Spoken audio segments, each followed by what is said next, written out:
यही तन कर फिल विषय नवाई, स्वर्ग स्वल्प अंत दुखदाई, नर्तन पाई विषय मन देही, पलटी सुदाते सठ विष लेही, ताही कबू बल कहे न कोई, गूंजा गए परस मन खोई। नमस्कार सभी को। जैसे कि पहले भी हमने मन मंदिर चैनल के माध्यम से जाना था महापुरुषों का भाग 2, आज हम जानेंगे श्री रामचंद्र महाराज जी के वचन। भगवान कहते हैं कि मानुष शरीर का फल विषय विकार नहीं है, अर्थात यह शरीर विषय विकारों के लिए नहीं मिला। यदि इस शरीर को पाकर जीव ने स्वर्ग भी प्राप्त कर ली है तो भी इसने कुछ नहीं किया, क्योंकि इस शरीर का फल स्वर्ग से भी नहीं है, वो भी इंद्र का विषय है, जो अंत में दुख रूप बन जाता है। इसलिए इस शरीर को पाकर जिसने विषयों में मन लगाया है वो मूर्ख अमृत के बदले विष खरीद कर रहा है। भला जो मनुष्य हाथ से पारस मणि देकर कांच को खरीद करे उसे भी कोई बुद्धिमान कहेगा, उसे तो सब मूर्ख ही कहेंगे। इसी तरह जो पुरुष सदा शारीरिक विषयों में मस्त रहता है और अपने परलोक की तरफ ध्यान नहीं देता, उसकी भी वही अवस्था है। इसलिए ऐ मनुष्य, तेरे जीवन का उद्देश्य ये है कि तू सदा नरकों और स्वर्गों का चक्कर काटता फिरे। तेरा स्थान बहुत ऊंचा है, तेरा रुख उसकी ओर होना चाहिए। यदि तूने इस शरीर को पाकर स्वर्ग के राजा इंद्र के सुख को भी प्राप्त कर लिया है तो भी मनुष्य जीवन के उद्देश्य से अपने आप को करोड़ों कोसों की दूरी पर समझ।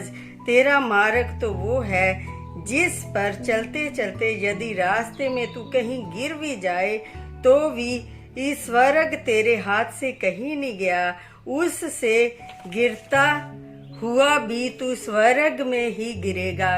क्योंकि जिस घाट पर तू एक वक्त खड़ा है यह स्वर्ग से बहुत ऊंचा स्थान है, परंतु तुझे इसका ज्ञान नहीं है। गीता में 6वें अध्याय में श्री भगवान कृष्ण जी महाराज ने कहा है, हे अर्जुन, जिस पुरुष के विचार पवित्र है और उन पवित्र विचारों के साथ शुभ कर्म करता हुआ अर्थात भगवान के अर्थ कर्म करने वाले कभी दुर्गति को प्राप्त नहीं होते, वो शरीर त्यागने के पीछे स्वर्ग आदि उत्तम लोकों को प्राप्त होकर और उनको में चिरकाल तक वास करके शुद्ध आचरण वाले उत्तम ज्ञानवान योगियों की कुल में जय की संसार में अति दुर्लभ है।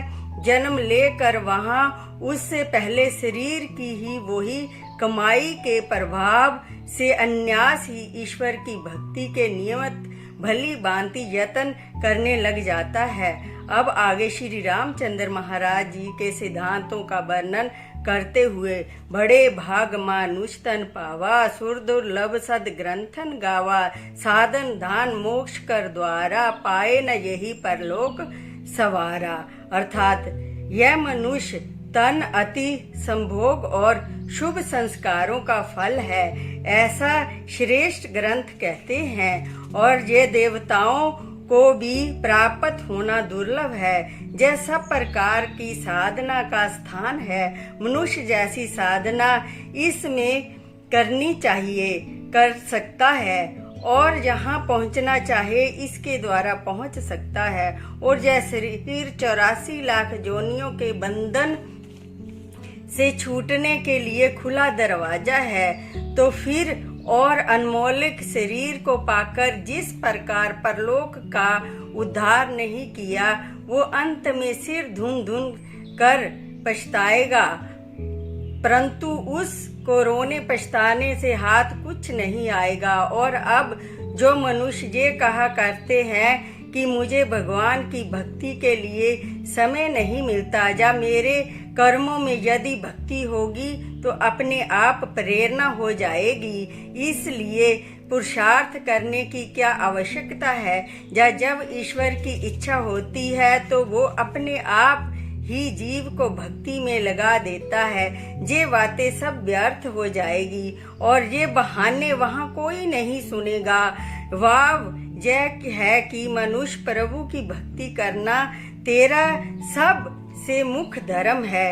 इसके लिए तेरे समय पर कर्मों और ईश्वर पर दोष देना बिल्कुल मिथ्या है, क्योंकि मनुष्य शरीर का प्राप्त होना ही इस बात का निश्चय करता है कि तुझे भक्ति करना अवश्य है। और भगवान ने तुझे खास दया करके तुझ पे यह अनुजाय किया है कि तू आवागमन के चक्कर से छूट कर मुक्ति प्राप्त कर ले।